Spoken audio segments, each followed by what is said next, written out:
Hey guys, my grandpa just told me the most ridiculous rule ever. He said I should never open the front door at midnight. And you know what? I'm gonna do it anyway. The old house.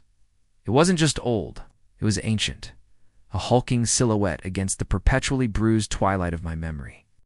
Even in the deceptive embrace of a summer afternoon, a chill clung to its bones, a whisper of forgotten secrets in its dusty corners. But at midnight, it truly came alive. Every groan of settling timber, every sigh of wind through the skeletal branches of the oak outside my window, felt like a deliberate sound, a prelude to something unspeakable. It was a living, breathing tomb, and I, Hayden Kramer, at 18, was its sole, reluctant occupant. My late uncle, a man whose eyes held the haunted wisdom of 1,000 unspoken horrors, had drilled it into me with a solemnity that bordered on ritual. Never open the door at midnight, Hayden. Never. Not for anyone. Not for anything. His voice, usually gruff, would soften then, laced with a fear that was palpable. A fear that had burrowed deep into my own psyche over the years. He'd seen things, my uncle. Things that had etched lines of perpetual worry around his mouth and stolen the light from his gaze. And I with my own terrifying back history. A tapestry of shadows and whispers I rarely dared to unspool a past that had taught me. The world was rarely what it seemed. Was tired of living by the echoes of another man's dread. Tired of the weight of his warnings, tired of the suffocating grip of my own unresolved fears. The night after my 18th birthday, a perverse sense of liberation, or perhaps a self-destructive urge coiled in my gut. I was an adult now, free to make my own mistakes, to confront my own demons. The digital clock on my bedside table glowed a stark 12 a.m.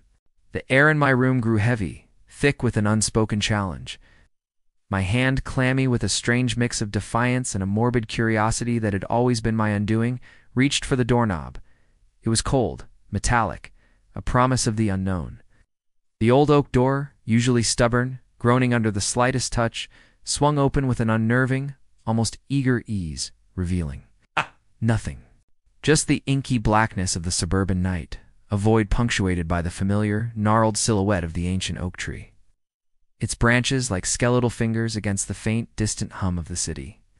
My heart, which had been a frantic drum against my ribs, began to slow.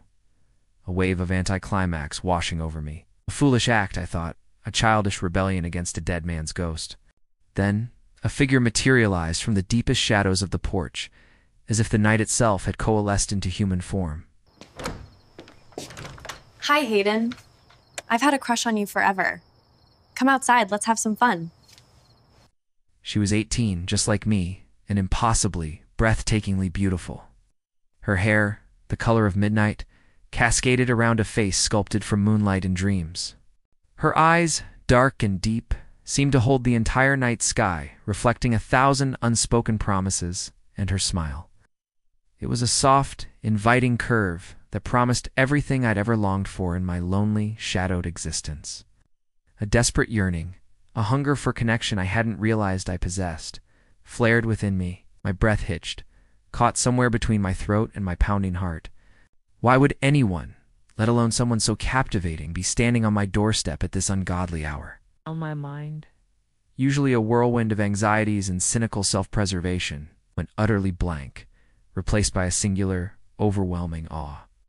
I just stood there, rooted to the spot, mesmerized, a pathetic, envious gaze fixed on her, oblivious to the subtle, unsettling stillness in her eyes, the faint, unidentifiable scent that clung to her like a shroud.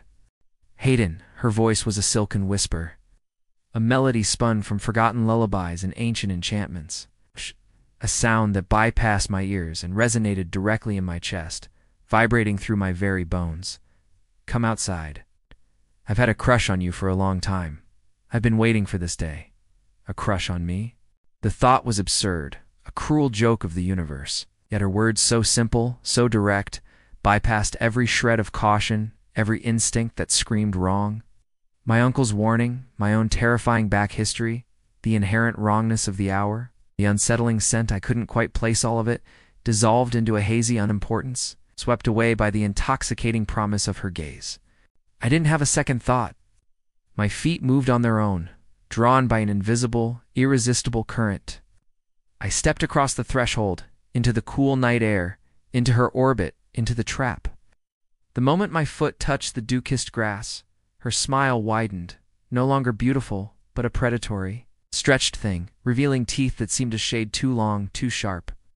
Her eyes, once pools of starlight, flared with an ancient, malevolent hunger, burning with a cold, calculating fire. Her skin rippled, not like flesh, but like water over stone, and bones shifted with sickening pops and cracks that echoed in my skull, a grotesque symphony of transformation. Her delicate features elongated, twisting into something monstrous, something that defied human anatomy. Wings, leathery and vast, black as the abyss, tore through her back, unfurling with a sound like ripping canvas, a sound that scraped against my very soul. The air around us grew heavy, thick with a metallic Thames I recognized, too late as the bitter taste of my own fear. My heart hammered, a frantic bird trapped in a cage, desperate to escape, and my stomach plummeted, a lead weight dragging me into an abyss of pure, unadulterated terror. Before I could even scream, before my paralyzed limbs could respond, she lunged, her talons, sharp as obsidian, clamped around me, piercing my flesh with a cold, effortless precision, lifting me effortlessly into the air. The world spun, a dizzying kaleidoscope of suburban lights shrinking below, blurring into streaks of meaningless color. The wind shrieked past my ears, a deafening roar that drowned out my own choked gasps, my desperate, futile cries. I was a ragdoll, utterly helpless, soaring through the night, a toy in the grip of a nightmare. Hundreds of miles away from everything I knew, from any semblance of safety.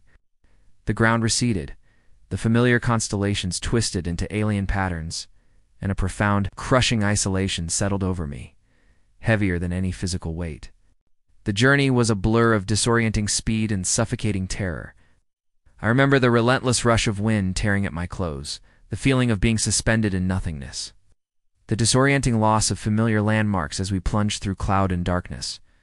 My mind, reeling from the shock, tried to make sense of the impossible, but it was like grasping at smoke. When she finally dropped me, it was onto cold, damp stone, the impact jarring my teeth. The air hit me thick with the musty scent of decay, the acrid tang of bat guano, and something else. Something metallic and sickly sweet that made my gorge rise. My eyes, adjusting slowly to the oppressive gloom, could barely make out my surroundings. I was in a cave, vast and dark, a labyrinth of twisting corridors and jagged rock formations. The oppressive darkness was broken only by faint, flickering light from some unseen source, casting grotesque, stretching shadows that danced like malevolent spirits across the uneven floor. The glint of unseen eyes belonging to bats or insects was glimpsed rather than fully revealed, a constant, unsettling reminder of the unseen life teeming around me. The damp, glistening cave walls seemed to press in, threatening to suffocate me. The silence was broken only by unsettling noises. The distant, rhythmic drip of water echoing like a slow, torturous clock. The faint skittering of unseen insects across the rough rock, the leathery flap of bat wings overhead, and my own ragged, echoing breaths, each one a desperate plea for air. This wasn't just a cave, it was a living tomb, a place of primal horror, its very atmosphere a symphony of dread. The clammy chill of the damp rock walls seeped into my bones, the rough, abrasive texture of the stone scraped against my hands as I instinctively tried to push myself away, and the gritty feel of dirt underfoot reminded me of my utter degradation. The unsettling sensation of unseen wings or crawling insects brushing against my skin sent shivers of visceral disgust through me. This was a prison hundreds of miles from my suburban home, reinforcing my utter isolation and the impossibility of external aid. It was a maze-like subterranean catacomb, designed to disorient, to ensure I was hopelessly lost within its dark confines. She landed before me, her monstrous form now fully revealed, a grotesque parody of the beautiful girl who had lured me. Oh my. Her voice, no longer a whisper, echoed with a guttural resonance that vibrated through the very rock, a sound that seemed to tear at the fabric of my sanity. "Your great-grandfather," she hissed, her words dripping with ancient venom, each syllable a poisoned dart. "He killed my only offspring, my child. A life for a life, Hayden Kramer. A debt must be paid." My mind reeled, struggling to grasp the impossible. Ancestral debt? A curse spanning generations? I was paying for something committed by a man I'd never known, a transgression from a time long past. The horror deepened, twisting from physical terror to a profound, soul-crushing despair. I was a pawn, a tool for her vengeance, a sacrifice on an altar of ancient retribution. My struggle was not against a random monster, but against an inescapable cosmic fate. Now, she continued, her voice a cruel caress, a promise of unspeakable torment. You will give me another. And this one will be superior. Human, Phi hybrid, that will have far superior abilities to any other Phi or human. And you, Hayden Kramer, will be its first meal. The words were a death sentence, but worse, a damnation to life. The violation that followed was a blur of numb horror, my body a vessel, my mind retreating into a corner of despair, a desperate attempt to detach from the unspeakable. I was used stripped of all agency, all dignity, a means to a monstrous end. The air in the cave grew heavier, the stench of decay more potent, as if the very atmosphere was celebrating my doom, pressing down on me, suffocating me with its malevolence. Time became meaningless in that dark, damp prison. Days bled into weeks, weeks into months. I lost count, lost track of everything but the growing weight of my impending doom. The horrifying reality of the life growing within her, a life destined to consume mine. The demoness would sometimes speak to me, her words a twisted lullaby of my fate, detailing the hybrid's inherent superiority, its insatiable hunger. She reveled in my terror, her fun tinged with a malice that only the truly ancient and uncaring could possess. I was merely entertainment, a plaything in her long-awaited act of cosmic justice. Then, a chance. A flicker of hope in the suffocating darkness. A desperate, primal urge to survive. The demoness, weakened by the imminent birth, momentarily distracted, her attention drawn inward.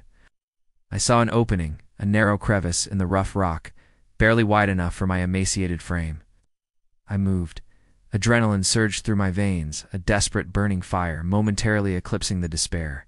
I scrambled, clawed, my hands raw against the abrasive stone, my lungs burning with each ragged breath. The sounds of the cave, once a symphony of dread, became a frantic cacophony of my own desperate escape. I was free, or so I thought. A piercing shriek echoed through the cavern, a sound that was both infant and ancient, a sound that promised unimaginable power and an innate, terrifying malevolence. The hybrid it was born, and it was hunting. I burst out of the cave into a night that was still dark, but felt impossibly vast and open after the claustrophobia of the lair. My legs pumped, raw and aching, carrying me across the desolate rocky landscape. I didn't know where I was, only that I had to run. But a shadow, impossibly fast, detached itself from the cave mouth. It was small, barely more than a blur, but its movements were fluid, unnatural, a terrifying blur of predatory grace. It was my son. The hybrid was upon me in an instant, a terrifying blur of teeth and claws. There was no struggle, no fight, just a sudden, agonizing impact, a searing pain that ripped through me, and then my vision blurred, the world tilting, and I felt my limbs, my arms, torn from my body with a sickening efficiency, a brutal, dispassionate act. The last thing I saw, through fading eyes, was its small, monstrous form. It's already so powerful, so utterly devoid of anything human, its eyes burning with the same ancient hunger I had seen in its mother's. And then, the darkness. But not the oblivion I craved. I am here. I am still here. My consciousness, a raw, screaming ember, is trapped. I am back in the cave, or what's left of me is. My mutilated body, or parts of it, lies before her. The demoness, my captor, my tormentor, kneels beside the hybrid, her monstrous child. Her voice, now soft, almost tender, echoes through the cavern, a chilling lullaby of my perpetual damnation. Hunt your father, she whispers to our child, her words a chilling lullaby. Bring him back to the cave, so he can see you grow up, so he can see you terrorize. And I do. I see it all. I am forced to witness my monstrous offspring, the product of my defiance, grow stronger, more terrifying with each passing moment. I am condemned to this perpetual torment, a living monument to my great-grandfather's sin and my own fatal curiosity. My uncle warned me. He warned me never to open the door at midnight, and I did. Now I am damned.